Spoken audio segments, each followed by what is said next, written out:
Ya, kita akan lanjutkan tentang Divine Principle bab yang kelima, kebangkitan, providensi kebangkitan subbabnya yang kedua, poin 21. Bagaimanakah Allah membawakan pekerjaan Allah atas kebangkitan manusia? Kebangkitan adalah proses yang di mana manusia berdosa dipulihkan kepada keadaan asal seperti yang dimaksudkan Allah di saat penciptaan. Jadi providensi kebangkitan atau pekerjaan pemulihan melalui kebangkitan itu berarti bahwa providensi pemulihan manusia kepada keadaan asal. Semenjak providensi kebangkitan merupakan pekerjaan Allah untuk menciptakan kembali manusia atau penciptaan baru, maka kebangkitan adalah suatu pekerjaan penciptaan baru, penciptaan kembali. Jadi providensi kebangkitan yang dibawakan sesuai dengan prinsip penciptaan seperti cara berikut ini. Pertama, dalam sejarah providensi kebangkitan, kebanyakan mereka yang dipercayakan suatu misi berusaha dengan ketulusan dan dengan iman yang sangat dalam. Mereka ingin mewujudkan kehendak surga. Meskipun mereka tidak sepenuhnya memikul tanggung jawab, berdasarkan kesungguhan mereka memperluas fondasi agar generasi berikutnya dapat meneruskan apa yang mereka lakukan dan membentuk hubungan hati dengan Allah. Jadi kita menyebut ini merupakan fondasi keuntungan zaman dalam providensi pemulihan. Keuntungan zaman telah bertambah dalam perbandingan fondasi hati yang telah diletakkan oleh para nabi. Orang kudus, orang benar yang datang sebelum kita, mereka telah meletakkan fondasi ini. Oleh karena itu, kebangkitan dibawakan berdasarkan atas keuntungan zaman. Jadi keuntungan zaman yang kita tuai dari jasa dari nenek moyang kita semakin diangkat dan semakin diringankan. Kedua, menurut prinsip penciptaan, tanggung jawab Allah adalah untuk menciptakan manusia dan memberi mereka firman-Nya, sedangkan tanggung jawab manusia adalah untuk mencapai kesempurnaan menuruti firman tersebut.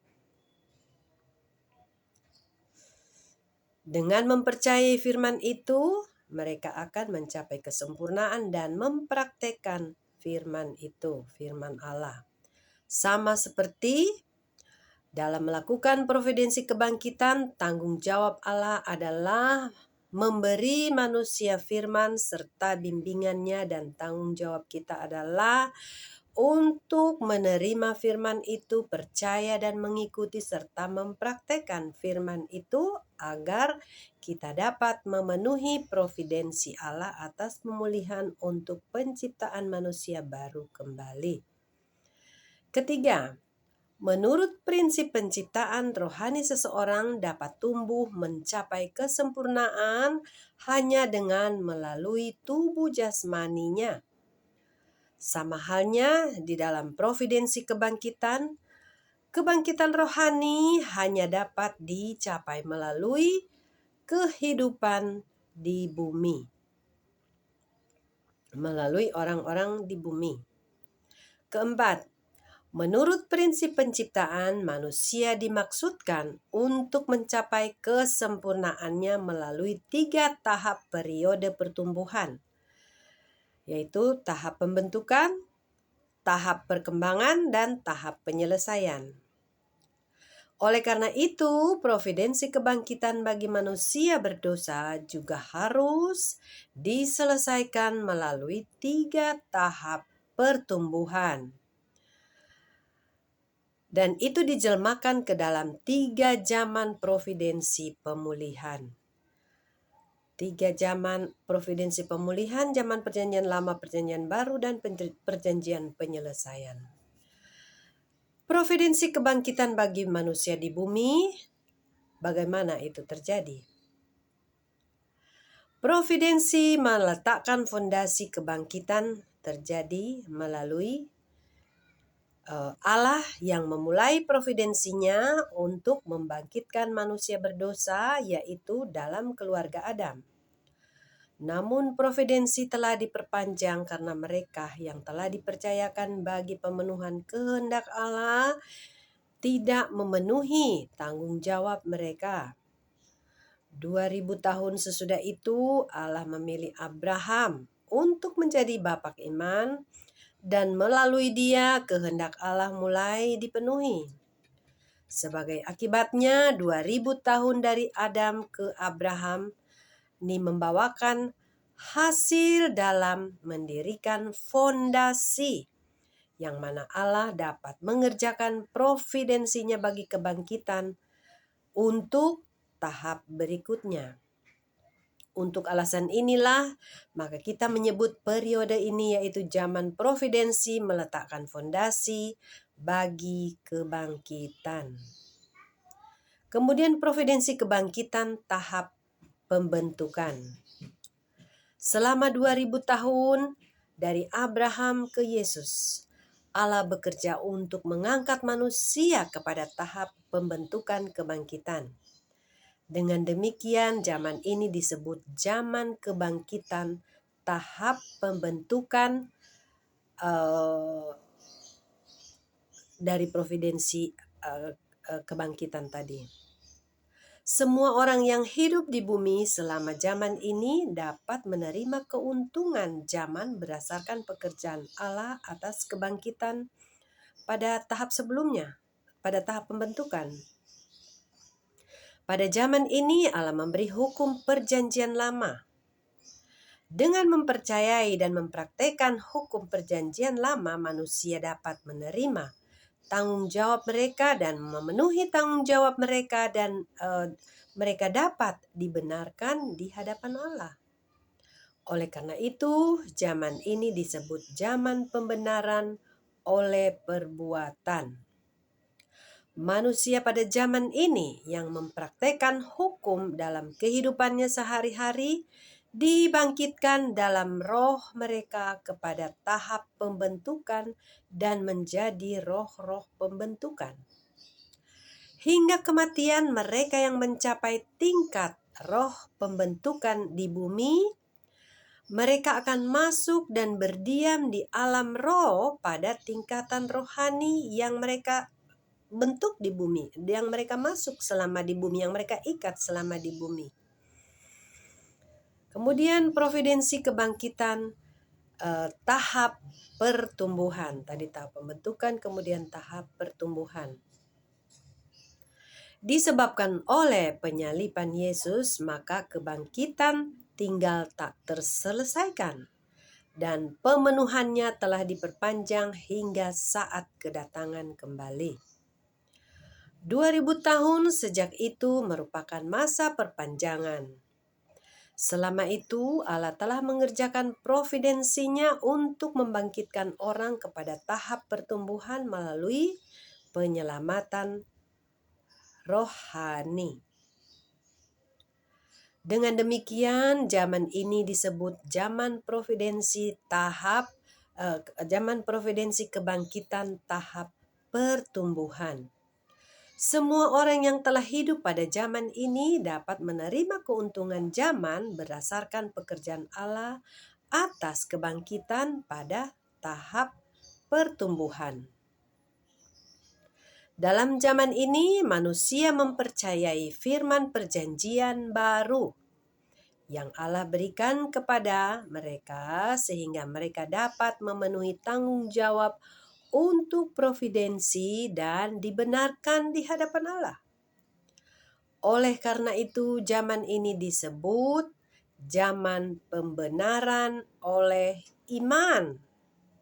Itu jadi zaman perjanjian lama, zaman perjanjian baru ini yang tahap kedua ini adalah zaman pembenaran oleh iman. Mereka yang hidup pada zaman ini dapat dibangkitkan secara rohani dengan mempercayai Injil selama masa hidup mereka di bumi.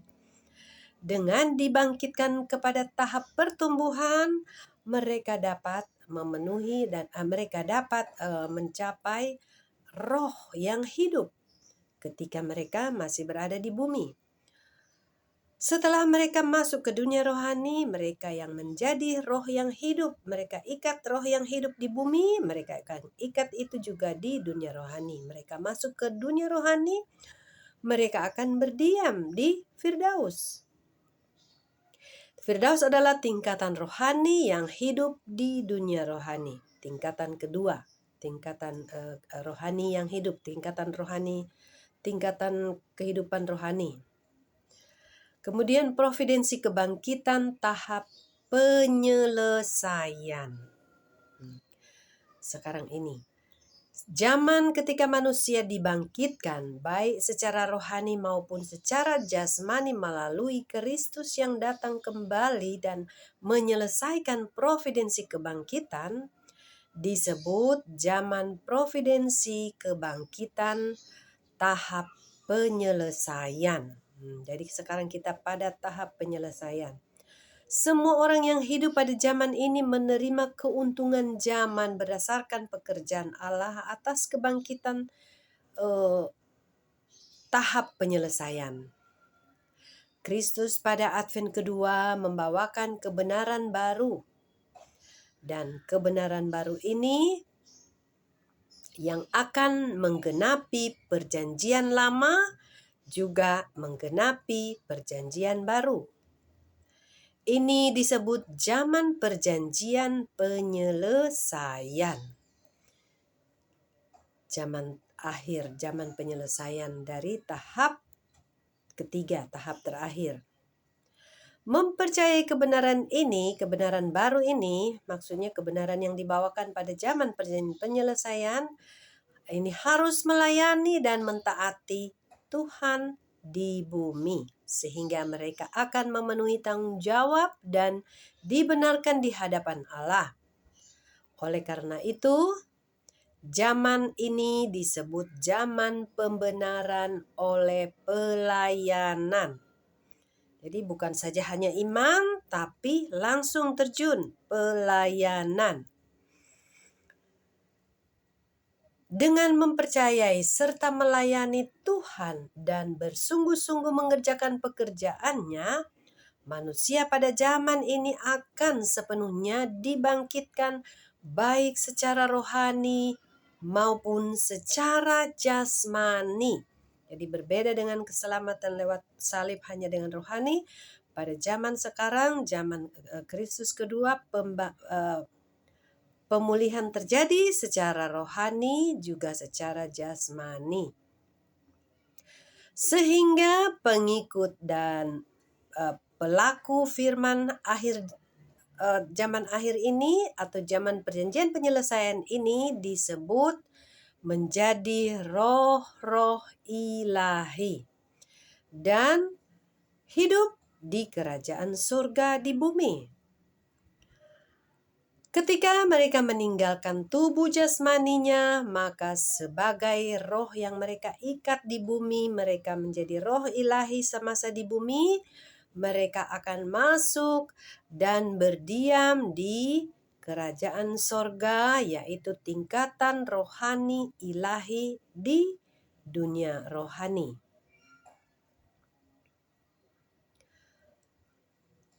Apa perbedaan kerajaan sorga dan Firdaus? Beberapa orang Kristen memiliki konsep yang tidak jelas tentang kerajaan sorga dan Firdaus. Oleh karena mereka kurang mengerti sepenuhnya tentang prinsip ilahi. Jika Yesus telah menyelesaikan misinya sebagai Mesias di bumi, maka kerajaan sorga di bumi sudah seharusnya didirikan pada masa hidup Yesus 2000 tahun yang lalu itu. Kerajaan sorga di sorga juga pastilah sudah seharusnya terwujud. Apa yang diikat di bumi itu yang terikat di sorga. Apa yang terjadi kerajaan sorga di bumi, itu yang terjadi juga di dunia rohani, kerajaan sorga di dunia rohani. Sekali manusia berkarakter sempurna yang hidup dalam kerajaan sorga di bumi, meninggal dunia dan masuk ke dunia rohani sebagai roh ilahi, mereka berdiam di kerajaan sorga di dunia rohani. Terima kasih.